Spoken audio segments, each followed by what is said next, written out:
So, I guess Wicked Chats is supposed to happen now, but, well, it's just me, Starbeastrave, all alone, and I guess... Oh, wait. Oh, God, you two are here. Hello. Yes. What's up? This is Anthony, also known as Demon Grocery Store, and that's Lake777, but I call him Lewis because reasons.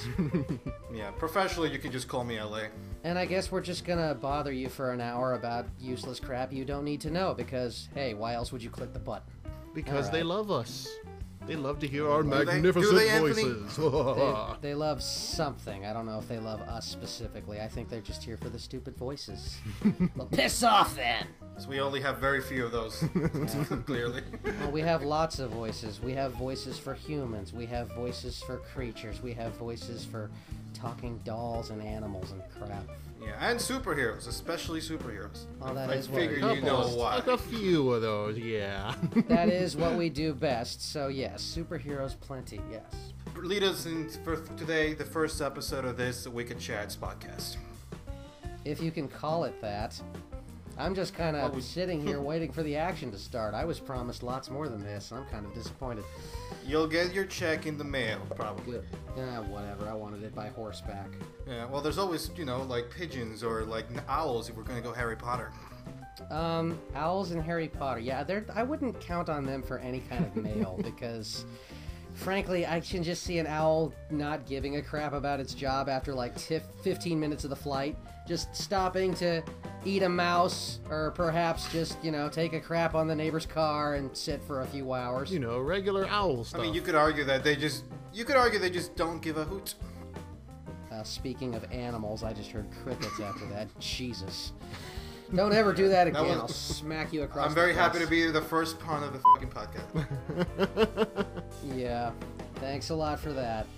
And plus, I mean, owls wouldn't be dependable because they'd probably get eaten on the way over. I mean, you can imagine that, right? There's all sorts of magic animals in Harry Potter that are large and they'd probably eat an owl. Oh, definitely, yeah. Yes, so your mail would have the excuse of, like let's say they have tracking in the wizarding world. Like, they're tracking your owl the same way they track a package. OPS. And it's like, sorry. Yeah, and it's like they send an apology scroll that says, like, sorry, your package won't be getting to you because your owl's been eaten. Sorry. You're not a wizard. We just sent somebody to crap on you. I just don't think owls would be a great thing because A, they're lazy, B, they're owls, and C, they get eaten, so there. And they have teleportation spells. Like, just magic zap the package where you need it to go. Oh, shh! Don't bring that up. Don't bring up the teleportation because fans really don't like that. Seriously, Harry Potter fans get pissed off about that because the teleportation rules seem to change from movie to movie. It's like sometimes they can do it just by thinking, sometimes they have to use a goddamn chimney sweep or whatever. I don't know. It's weird. Harry Potter's weird. It's ever-changing rules about stuff. I mean, a lot of wizards rely on birds. I mean, look at Gandalf. I mean, all he had to do is summon the eagles, and they will come and pick him. That's technically not true. Yes, the eagle did come by because it felt like it, but let's be honest, that moth was the real hero. That bug, is what saved that wizard from dying a horrible Saruman death. Are you saying there's a conspiracy of moth ruling over the eagles? No, I'm just saying that if it wasn't for the moths, the eagles wouldn't even be in play. Because, seriously, every time, before those eagles show up, the precursor to the eagles is always the moth. So I just think in Lord of the Rings, the moths are the heroes, not the eagles. It makes sense. Well, I mean, those eagles showed up like 3 different times during those movies. I mean, they just saved the day every time. I mean, they're the deus ex machina of the entire wizarding world. And they piss off every fan. Yeah, I mean, I was watching the last Harry Potter. I just kept expecting them to show up and grab Voldemort and fly away. No, maybe. I don't know if there are giant eagles in Harry Potter. I imagine there are. I would think a dragon would eat Voldemort. That'd be funny. Do hippogriffs count as eagles? Technically, they have the heads of eagles. They're party. I don't know. I'm sure. See, the thing is, I don't usually like to talk about what things are in Harry Potter and what things aren't because I'm always scared that because Harry Potter fans are militant. They will attack you for anything you get wrong. So I'm always worried, like, oh, did I say a hippogriff was an eagle? Maybe it's a hawk. I don't know. I don't think it. Oh, Paul. Let's riot! That's true of every fandom. Hey, dude, Harry Potter fans and Trek fans are the worst. I mean, I respect to them both, but I'm sorry, those guys will jump down your throat over anything. Well, I happen to be one of either of them, so yeah, I will. Well, no, you won't, because you're in a microphone and you can't touch me. So there you go. Dun dun dun dun dun dun dun dun. Can't touch me. Dun dun dun dun dun dun dun. Can't touch me. I will. Shoot. That is his Audience, goal. Lewis seems to think he has powers that he doesn't. Don't let him fool you. He can't do crap to me. So. I have powers that you don't have, you know. Yeah, okay, you know, for some reason this keeps going back to magic. I mean, we're talking about wizard delivery systems, saving Gandalf, and now he thinks he has magic powers. Where's your wand there, Merlin? Oh, you don't want me to show your wand, Paul? I don't want to see anything having to do with your wand. And you know what's funny is that every wand looks very strangely phallic in Harry Potter. I don't mean like, oh, it's because it's a long object. No, I think it's because, like, if you notice, every, like, specialized wand in Harry Potter is, like, really bulbous and bumpy. You swear to God, half the Wizarding World problems are because their marital aid isn't working. And, you know, they're made of wood. Oh, Tracy Tristledom's wand wasn't working. There we go, right there. Their wand was misappropriating during sex night, and it wouldn't vibrate properly. I guess you could say his Patronus didn't activate. God, I can only imagine what gossip like that is in the Wizarding World. Like, did you see this new Muggle movie called Toy Story? Let's just say those toys are different from ours. Theirs don't vibrate on their own like ours do. They require batteries. The Wizarding World doesn't require batteries. We just magic up our own energy, which leads one to question why there's any kind of problems in the Wizarding World, really. I mean, why? Even CinemaSins pointed this out. How are there problems in the Wizarding World when literally magic solves every problem? Glasses broken? Magic it up! You don't have a house? Magic tent that somehow expands. Don't know how that works. Don't want to do the dishes? Mrs. Weasley's lazy ass isn't doing the dishes. Her pots are scrubbing themselves. Apparently it will solve everything except starvation and world hunger, you know? That's where they get their magic from. They draw magic from the conflicts of muggles. I guess. And maybe, you know, maybe it can't solve every problem because Voldemort still has yet to have a nose. So I don't know how that works. You know, it's funny. I don't think that was a choice. That's the real really want the whole snake flip. That's the real reason why he wanted to kill Lily and James Potter. They took his nose somehow. You know what? Maybe they did. Maybe he just really missed his sense of smell, and he's like, God damn these Muggle-loving assholes. I'm gonna kill them and their baby too. I've got to start me an army now. Yes, I'm going to go to their house and yell "Abracadabra" as loud as I can, because that's really, really threatening. Somehow. Although I do hope that there isn't a baby there that experienced love, because otherwise my entire plan is ruined. My plan. I'm just gonna. Yeah, I always laugh because they live in this populated, like, metropolitan area in London, and this guy's just walking up to the house in a large black cloak, holding his wand out. Hey, like, nobody's like, we should call the cops. I mean, Muggle or otherwise. I mean, the black cloak is very important. The black cloak makes him look really inconspicuous, so don't be unless he was killing him on Halloween, which, actually, what? Did he? I feel like maybe that's No, he killed it. No, if I remember correctly, it happened, like, during the summer or something. I don't know. Well, then somebody call somebody. I mean, you know, tall, large man in black cloak with I'm not walking up to houses. I don't think they had neighborhood watch back then, and if they did, it was probably something along. I mean, what's British neighborhood watch? Neighborhood observers. We don't actually do anything. Yes, there you go. Observe Yeah. them. Yes. Are you kidding me? Did you not watch Hot Fuzz? Watch what? What? Hot Fuzz, you know, the movie. Oh, Hot Fuzz. Okay. Okay, but they didn't have it. The villains are literally a neighborhood watch. Yeah, but they don't call themselves that. They call themselves the Coven of Snarky the Greater British. Good. Yeah, the Greater Good Clan, whatever. But no, I like Anthony's idea. I like that the British would not be neighborhood watch. It would be the neighborhood observers. And if you really piss us off, we'll become the neighborhood snarkers.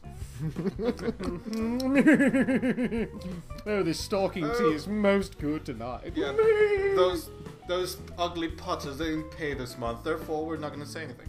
Wow. We observed and we did not report. Yeah, well, I mean, you know those British people. They don't, because every time they report something, it would have to be like a gigantic statement that's over 10 pages long, you know. Mostly explaining like why they find it so unorthodox and tasteless and ugh.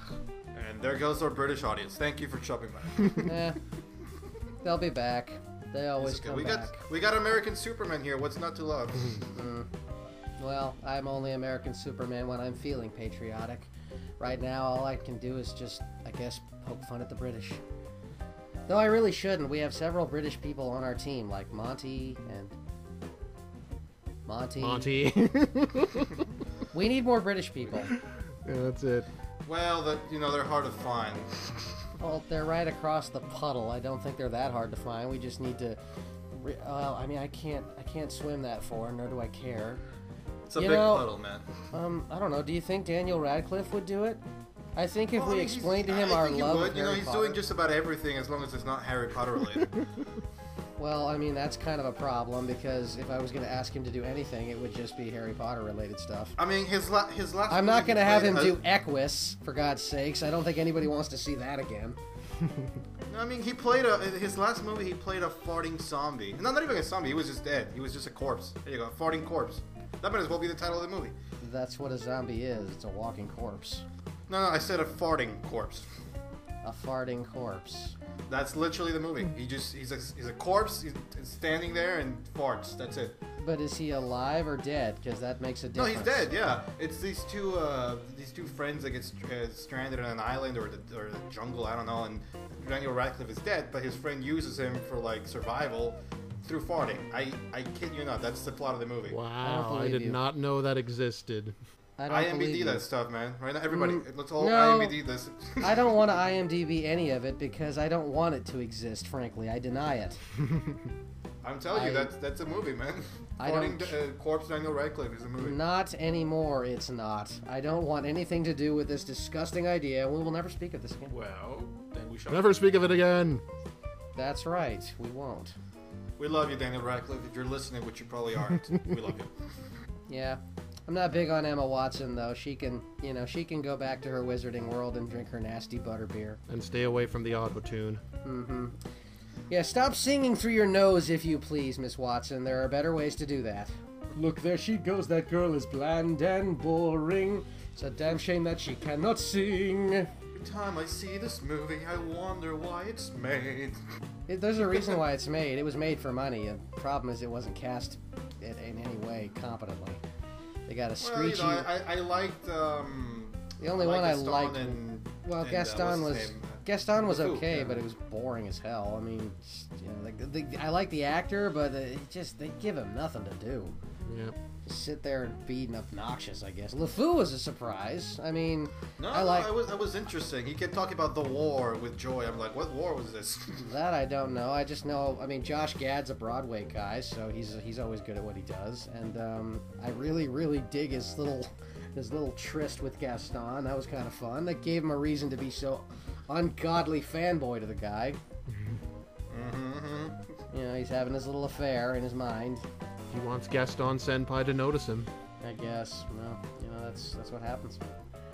Yes. I will say this though. The only other one I liked was Cogsworth, played by Sir Ian McKellen. That man can do no wrong. Another very respectable gay man. Mm-hmm. Aside from LeFou, who apparently in the movie was totally into that stuff. More power to you, LeFou. And he is joined by his other gay cast, which is, of course, Sir Ian McKellen as Cogsworth. And I thought he did a wonderful job as a clown.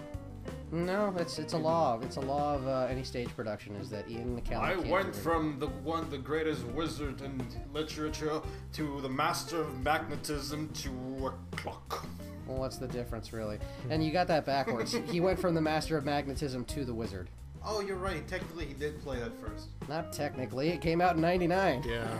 Well before the Lord of the Rings series. I kind of discovered them at the same time, to be honest. Well, I mean, who cares? They're old wise men who have magic powers. Who cares? He can make things float. Yes. But not like that. Not like that. God, don't bring it up again. I'm sick of hearing how things float. I know how things float, damn it. God, and don't show me that meme again where Pennywise is dancing. Me. It's not even really dancing when you think he's just undulating in place. Hop, hop, hop, hop, hop, hop, hop, hop, hop, hop, hop. It gets progressively faster. Well, it's demonic, I guess. That's what they were going for, because I don't know who thought that was scary, but it's entertaining. It's entertaining. It's silly. It's more silly than scary, I would say. Well, even so, it's a good movie. I fully recommend it. Yeah. Well, it was a surprise. I wasn't expecting the kids to be that good. I mean, like, the one from Stranger Things wasn't a surprise. He did a good job, but Yeah, but he plays the opposite there, to be fair. yeah, I suppose. The real opposite. These kids, my God. I remember being their age, and I don't remember swearing like they do. Jeez. Every second there's an F word and an S word. It's like, my goodness. We swore as kids, but not that much. Who are they trying to impress? Themselves. Well, that's a thing. They do try to impress each other. Plus, they had their own little Molly Ringwald. I mean, come on. They were trying to impress her, obviously. Yeah, no, it takes you back to a different time, you know, when it was apparently cool to just hang out in your underwear. I suppose it was. Which I'm like, I don't think we ever did that, did we? No, I don't think I've ever known a time where I didn't wear shorts. I like shorts, you know, and they don't... I get the whole, like, they're living in the time of innocence, and this is before whatever, but I'm like, I don't remember being that close to any of my friends. Yeah, I prefer to push that scene out of my memory entirely because it's gross and I hate it. Good old repression. Yeah, just repress everything just so it can become a nice, nasty tumor that will one day kill me. That's healthy, right? I mean, you know, I guess it makes sense because that keeps the clown off. He's like, I'm going at you. Whoa, no, put some clothes on. Come on. I don't think the clown would care. I'm pretty sure something that looks like a demonic John Wayne Gacy wouldn't really care what any of them wear. Demonic John Wayne Gacy. We're using that now. Tell me I'm wrong. He's this giant. I mean, I will say this: it is worse than Tim Curry. That thing. The design is silly, but I will admit there's a split second where I was terrified of it, and that's when the first time it gets giant. You know, spoiler, but yeah, there's a scene where they're flipping through the slideshows, and you know, obviously it comes alive because haha, killer clown. But there's a scene where it goes giant for like a split second, and it comes and it looks right at you. That is genuinely scary. Yeah, exactly. It's got his big old shark teeth, and I'm like, yeah, get the hell away from me, man. None of that. I mean, the only time, because it's not a scary performance. I mean, I'm not into the whole comparison of like who was better, Tim Curry or Bill Skarsgård. But I think both were good in their own ways. The only difference is like, yeah, I think Bill was going more for full scary versus like Tim Curry was like, I'm an actual clown. I'm gonna be funny and like silly. Tim Curry was having as much fun as he could with that role. Yeah, in terms of effectiveness, I think Tim Curry was a better clown in the whole like luring children and then eating them thing. But well, Tim Curry was just being Tim Curry. He's never been anything else. He's just being himself. No, but Bill Skarsgård was just unnerving. I mean, I think by the end of the movie, the audience, as much as the kids, are sort of like, we're not scared of you, which I think that works. But the one scene that really unnerved me was in the middle of the movie when the hypochondriac kid, what's his name? Eddie, when he falls down and the thing, it comes out of the closet and just all contorted and stuff, and then it came out of the closet? How exciting! Good for him! So that's why everybody ships him with the Babadook. Wow! Oh my God, they do. Yeah. Oh my God, I forgot that existed until you just told me. Well, yeah, there is so much artwork of it and Babadook being in a couple relationship. There is something beautiful about a murderer's entity, you know. No, I remember that. I've seen fan art of that all over the place, and I just forgot about that until now. I'm like, wow, that was a thing. Okay, so now see, that's a scary movie. The Babadook is scary. The Babadook is eerie. I wouldn't want to come across him. You could even argue that I guess Ryuk is somewhat based on that. I don't know. Ryuk from Death Note kind of looks like the Babadook, except a little less gentlemanly. I would say that Death Note came before. I mean, so I don't know. Probably. I honestly don't know what came before. The Babadook, I think, was more inspired by the original Nosferatu because the long fingernails or fingers. I don't know what that is. Hold on. Well, I mean, the Death Note anime came out in, let's see... I want to say 2008-ish, 9-ish, something like that. 2006, pretty sure. 2006, and then let's see when Babadook came out. 2014. So yeah, quite a ways after. They're all those demonic entities look the same. After a while. Wow. You racist person, Lewis. I didn't think it was possible to be racist against demonic beings, but good lord, thanks, Lewis. Demons have feelings too, you know. Yeah, they eat them. DC Abridged and Frontiers and DC Abridged and Wicked Suit Productions want to ensure that we do not share our racist man's racism and his racist against racist. So attack him, go after him. We do not hate spectral beings. So there you go. You'll be dealing with that I'm a proud member of the Ghostbusters, I'll have you know, so... Ghostbusters I'm afraid of no ghosts. Ghostbusters don't hate ghosts, so, you know, they are dealing with evil ghosts that also attack bad ghosts, so there. Hashtag not all ghosts, Lewis. Yeah. Oh, okay, you know what? I feel like I set up a trap for myself, and now this is going to be a thing. What a jerk. Lewis is racist to ghosts, oh no. He is racist to ghosts. They were people, too! Yeah. Well, some of them were people. I imagine some of them were monsters. Some were animal spirits, so yeah. Yeah. Do animals have ghosts? I mean, I know we were talking about Harry Potter before where the animals look like ghosts, Patronus, but like, do you think animals have ghosts? What would an animal have to haunt? Tree that it pissed on one time?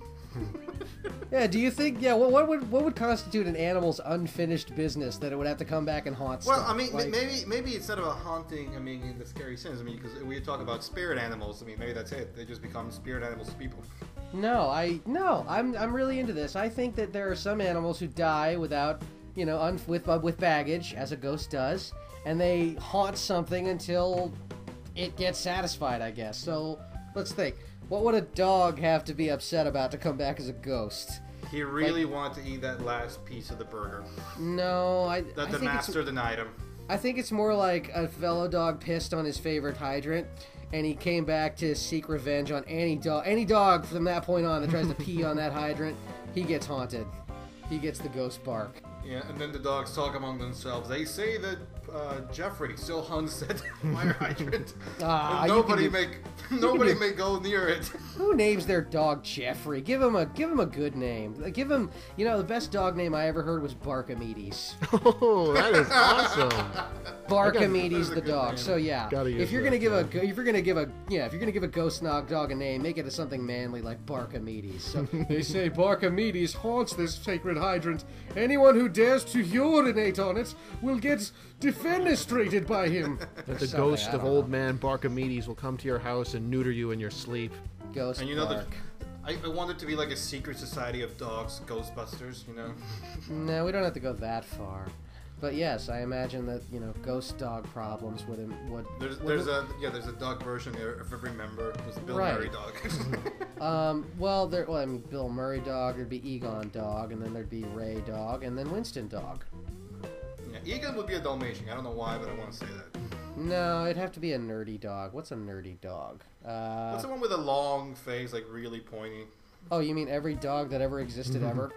No, but I mean, they're gonna like practically a cone for a face. Okay, well, that would be a greyhound. Greyhounds have very coney faces, and they're very thin and gawky. So, yeah, I guess Egon could be a... Who would be the Basset Hound? Like, I've always liked Basset Hounds the best. That would probably be Ray. Ray is goofy and dopey, but he's very, very sweet. Yeah. So, yeah, Ray Bill would Murray, be the I feel like Basset will Hound. probably be a bulldog. No. Bill, think of the snootiest, cockiest dog you can think of. The snooty, you know, just the kind of dog that would correct your grammar. The kind of dog that would sneer at your bad joke. I'm talking about a dog that's When you think, say, snootiness, I imagine a poodle. Like, those poodles always strike me as very snooty dogs. Peter might be a poodle. Just an ass that likes to just, you know, turn his nose up at anything you say and make a joke out of you. Yeah. And, or Chihuahua.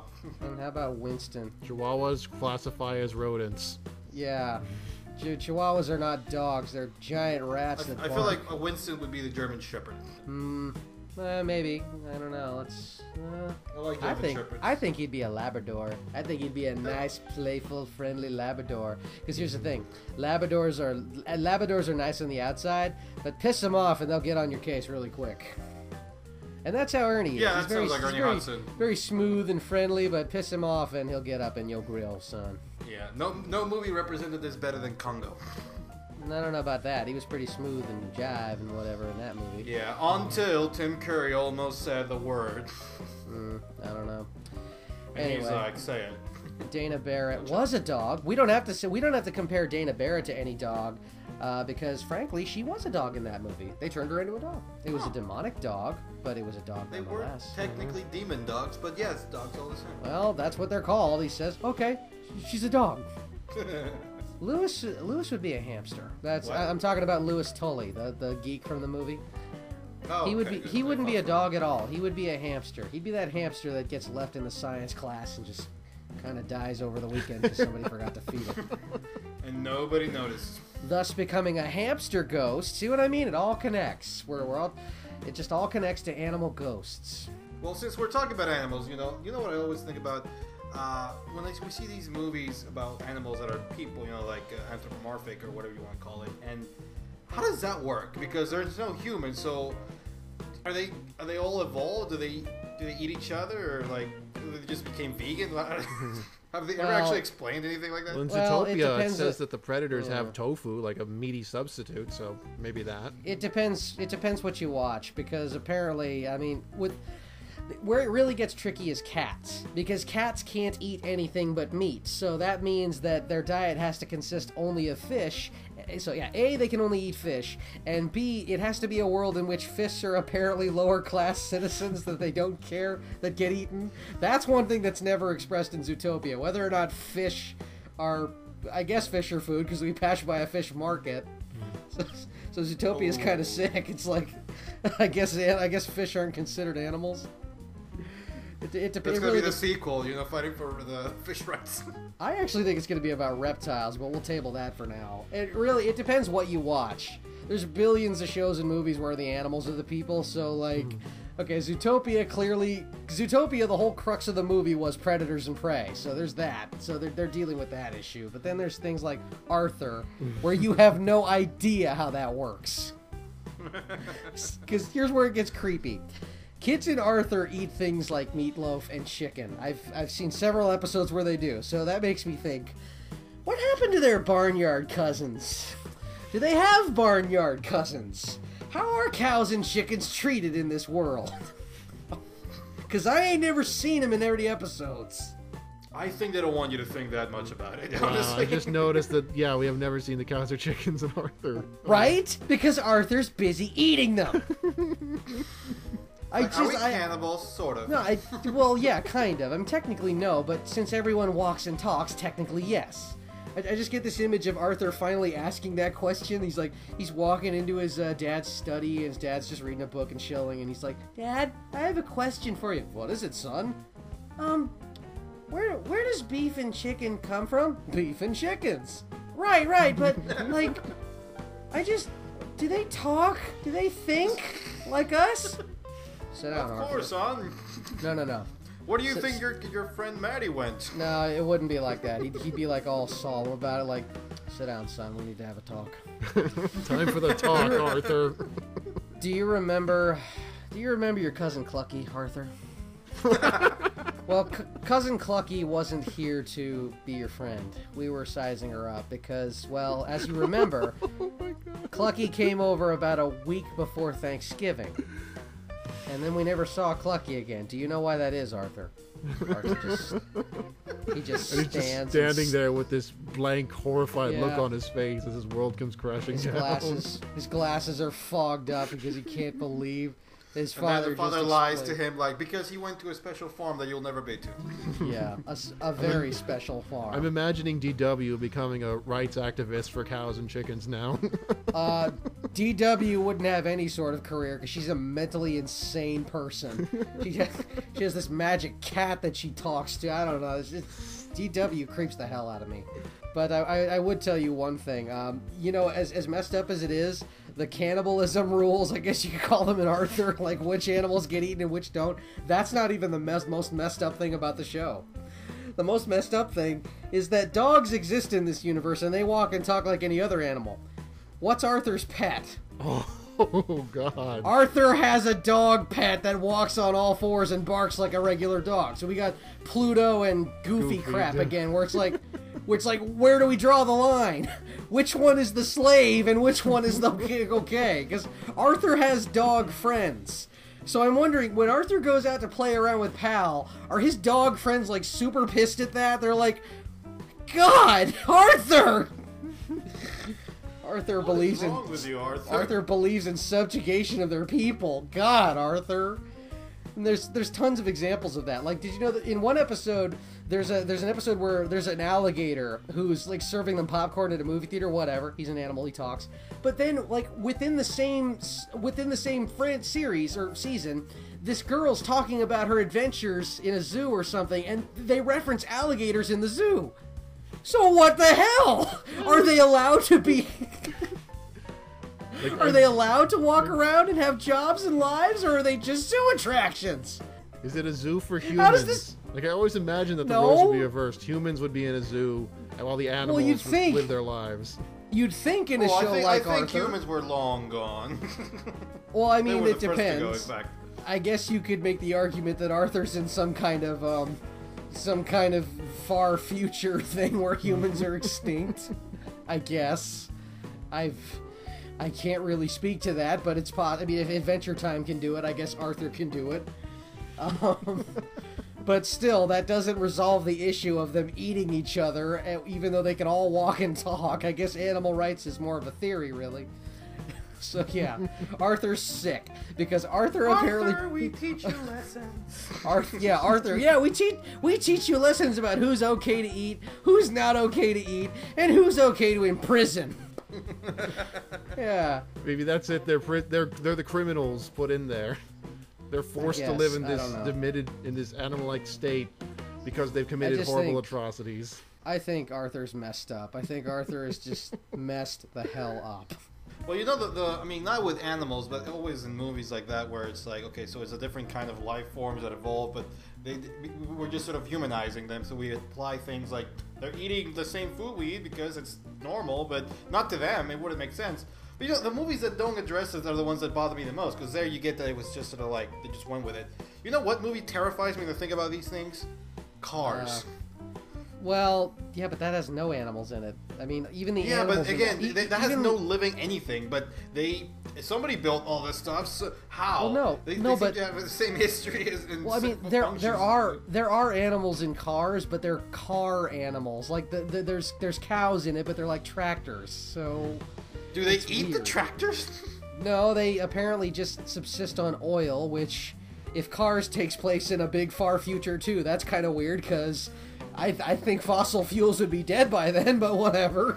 But I mean, they have farms. I mean, when they see the cow things, they're in a farm. Why would you have a farm with the cows? I mean, even if they're tractors, if you're not gonna Yeah, I don't really know. I'm not sure how that works exactly.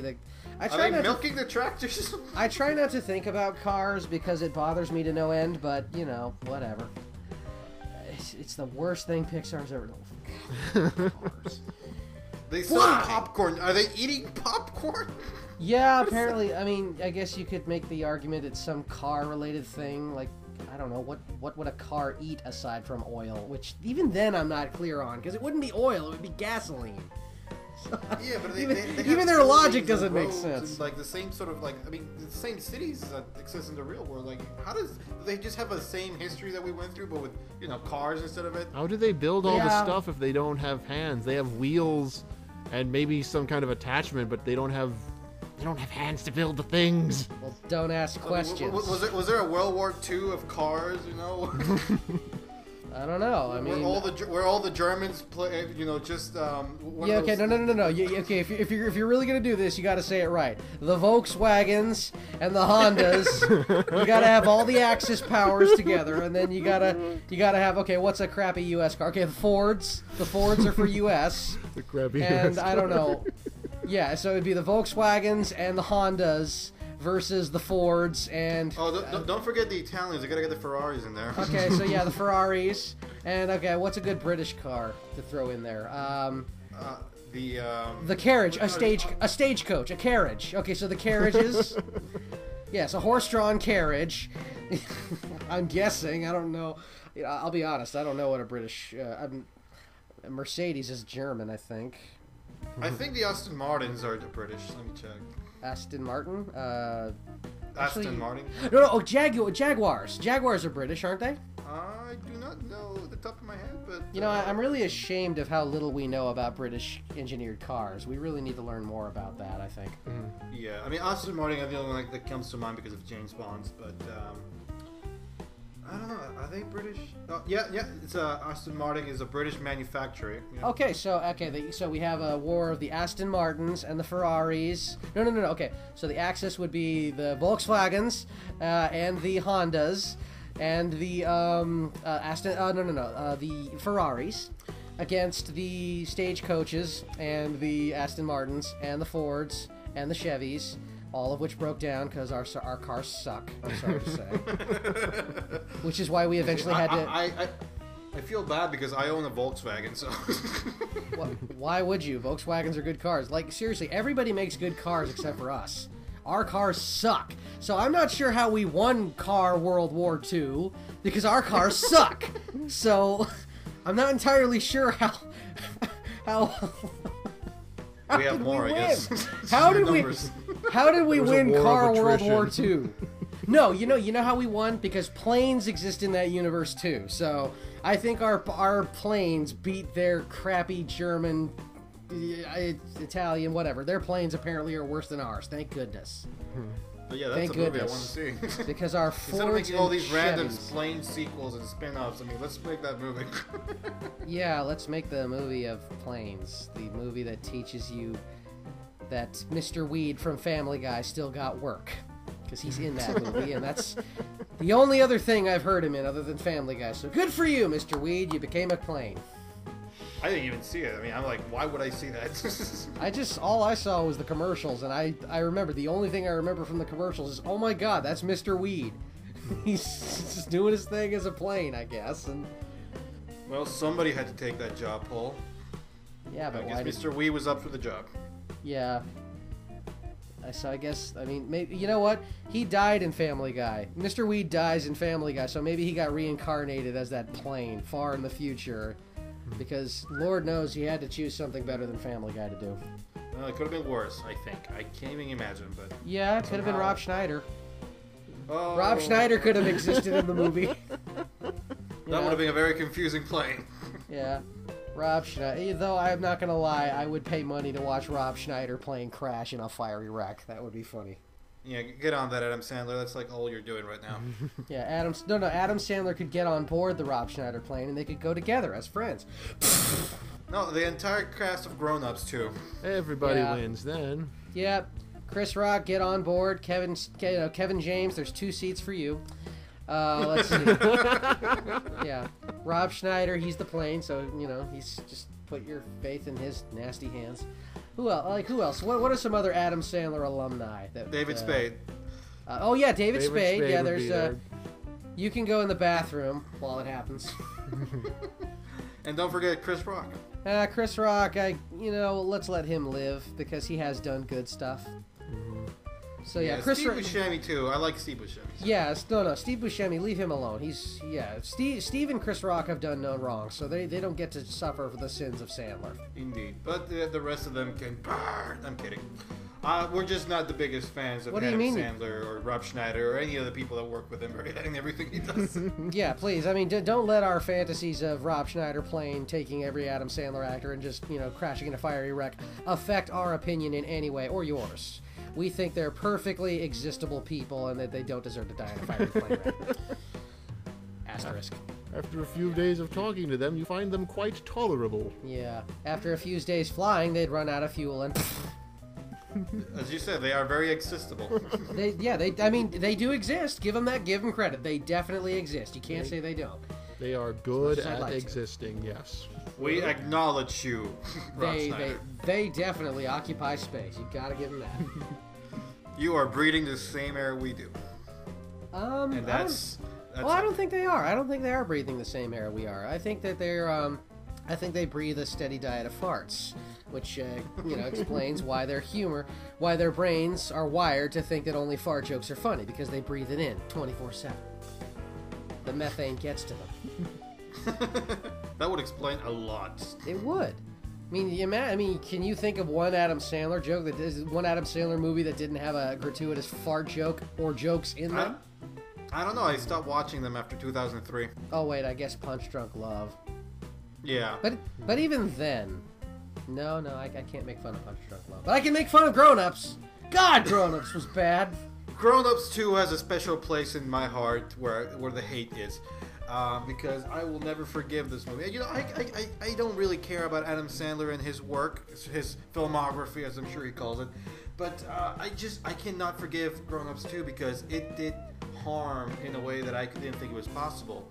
Because when it came out of the same weekend as Pacific Rim. And it made more money, at least in America, than Pacific Rim. No way. It beat Pacific Rim. Way. You are lying. I have never gotten over that. That you means are that lying. People... Wow. That means that people walk up to a movie theater. They saw two posters. They saw a giant, awesome robot by Guillermo del Toro next to a poster of wacky adventures with Adam Sandler and Rob Schneider and Kevin James. Two, because clearly you love the first one. You know, and you said, you know what? I want to see some wet action from Adam Sandler. That looks fun. More than that other movie by that director that's won like every award possible, you know, and been celebrated. No, let's. It's about a giant robot. No. The slip and slide Adam Sandler family adventure. That's the sequel. Actually, the sequel of that. In order to carry on the advanced storyline and original character development, they needed a sequel to Grown Ups. I'm so more invested in this. I mean, I love the first one clearly, and I'm going to watch that over the giant robots. Did you just say slip and slide Adam Sandler adventure? Watch the poster of that movie. It's a slip and slide. They're in like one of those inflatable things. I know that, but Theater like, tubes. no, I get that, but like slip and The slide image is Adam burned Sandler into my adventure, brain, Paul. I'm just saying, I don't think the movie was entirely about that, because I think if there was a slip and slide Adam Sandler adventure, the movie would just call Slippery When Wet. Bring the kids. That'd be giving him too much credit. No, I don't. I think he would definitely give his movie a disgusting sex pun title. I mean, you can make a dirty title out of any movie, really. You think of any Adam Sandler movie, there's a way to make it a dirty title. And you know the only reason it's not a dirty title is because somebody got a hold of it before he could release it. Well, I mean, the Waterboy's already... Waterboy. I mean, I guess you could say Wet and Wild Waterboy. I don't know. That's reaching though. That's reaching. I got one for you. What's the dirty one of Mr. Deeds? Mr. Deeds? Mr. Dirty Deeds, of course. What's anger management? Angry sex management. 50 First Dates. Woo! We've got 50 titles for that one. Let's see. I guess, yeah. I mean, dude, that alone. I mean, 50 First Dates. I don't know. I guess 50 first one night stands. I don't know if you really want to reach. Well, yeah. I mean, the pun's already there. There's really no need to go that far. Adam Sandler is the longest yard. Right, you know what? If you can make it this dirtier, I'll give you an award. You know what's funny is, ironically, that's the one movie where he doesn't end up with a hot chick that's way out of his league. No, that he's movie, in prison, so that would have been an accomplishment. That's what I mean. In that movie, he is surrounded by just men. Adam Sandler with just men in prison. Well, to be actually, you know what? He does start with Monica from Friends in the movie. Yes, but no one cares about that. So he had a moment there at the beginning, just not. No, I think he was dating Chris Rock in the movie, and then it decided to give him over to Burt Reynolds because, hey, who the hell wouldn't want to end up with Burt Reynolds? He seems like a nice guy. I would date Reynolds. I wouldn't date him, but I would call him up. I'd give him a call, but I wouldn't date him. He's scary. Anyway, what were you saying about another Adam Sandler title that you want me to make? If you can make this one even dirtier, because this one's dirty, but not in like a clever way. It's just sort of like nonsense. I mean, like Deuce Bigalow, European Gigolo. That's a Rob Schneider movie, which he's in, I think. Yes, but that's not an Adam Sandler movie. That's a Rob Schneider movie. Yeah, but come on, you gotta make that title work. No, just because dude, Adam Sandler appears in Rob Schneider movies all the time. That's kind of the joke, but it's not an Adam Sandler movie. And besides, a gigolo's already kind of, I mean, suspect. The gigolo's a male escort, so it's already there. Yeah, I haven't really kept up. Well, I guess the worst movie he's done in recent times was Pixels. The same could be said for bedtime stories. You don't even need to make it dirty. It's already there. Adam Sandler's nasty, disgusting sex fantasies live for your entertainment in bedtime stories. Well, what about your favorite one, Jack and Jill? Well, I would make a dirty title out of that, but it doesn't exist. The movie doesn't exist? No. Jack and Jill was a hoax. It doesn't exist. No one ever has seen it, and no one ever talks about it. Ever. I wonder why. Because it doesn't exist, Lewis, and talking about it isn't going to make it exist anymore. We don't talk about that thing that doesn't exist. Because it never happened at all in our minds. It never happened. There is no war in Ba Sing Se, and Jack and Jill never happened. Don't mess with my narrative, Lewis. Don't mess with that narrative. Or you'll replace me? Yes. If you bring up that nasty, disgusting excuse for whatever it was. But you know, there are plenty of other Adam Sandler movies that do exist. That you know, of course, you can make. Well, like I said, you can make a dirty title out of any movie. Literally any movie you can think of, there's a dirty title. Oh, I believe that. Yeah. I mean, let's see. Pretty much, they actually do. I mean, they come up with like the dirty version of it like a year later or less. Yeah, that's called porn. That's like what The Asylum does. The Asylum makes a cheap knockoff of a real movie. Porn does the same thing. It just makes a dirty title for the same exact movie, like Lord of the G-Strings. That's a thing that exists. Then, of course, G-string to rule them all. You know what's funny though is that they couldn't make one out of space balls, so they just called it Space Nuts. I guess that's kind of funny, though. I'll be honest, Spaceballs, the non-porn, is actually funnier, so there you go. Yeah, no, I mean, it's like once in a while a movie will like, oh, okay, like they get together in the writer's room, like, okay, this is a challenge. How can we turn this dirty? It's not a challenge. That's the thing. You give any movie title, there's a way to make it dirty, and you really don't have to think that hard. Like, my favorite of all time is By Curious George. That is just, it's so simple, but it's wonderful. By Curious George. I remember you told us that earlier, and I forgot it existed till today. And now By your life George, is... they've done it. And now your life is better, because you remembered By Curious George. The man in the big yellow hat is a very progressive, accepting man, so George doesn't need to worry. But no, it's a lot of fun. If you know, the one thing more fun than Cards Against Humanity is flipping through any kind of movie list and making a dirty title out of it. It's a fun hobby. It is, and it's for the kids, so bring the kids in on this. I'm sure they'll want to get in on it. Train the kids now, so that way they'll be good at it when they're adults. Yeah, I mean, what else are they going to do? Learn? That's for nerds. Going to enrich their lives with math and science? No, it's all about the porn titles. That's where the money lies. It is where the money lies. That's not even a joke.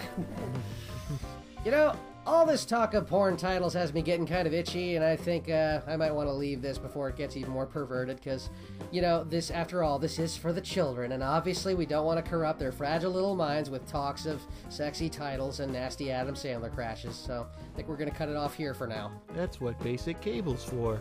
I think for now, the Wicked Chat is going to end here, so as usual, I'm your host, Starby Strafe. I love how I said as usual, since we've already been doing this a million times. It's episode 1. No, people are going to come back and watch it again.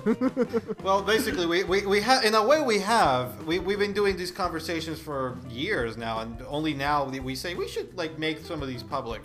Well, Lewis, we agreed that we weren't going to let loose our disgusting, horrible minds on the public, but then we decided who gives a crap, and we decided to do it anyway. And you all wonderful people, you listeners, you get to reap the benefits of that. Benefits. Okay, so, you know, before we go too far and before we piss so many other people off, I'm your host, Starby Strafe. I'm your friendly neighborhood degrocery man. And I'm your co-host, L.A. Chavez. And thank you for joining us in this, our first episode of Wicked Chats. Now, if anything you'd like us to talk in the next episode or any other future episodes, please feel free to mention it in the comment section below, and we'll consider it. And remember to like, subscribe, follow us, and, you know, watch our all different projects, whether it be for Frontier Zero here in the Wicked Suit channel or DC Abridged in the DC Abridged channel. Thank you, and good night. Good night, everybody. Yeah, whatever.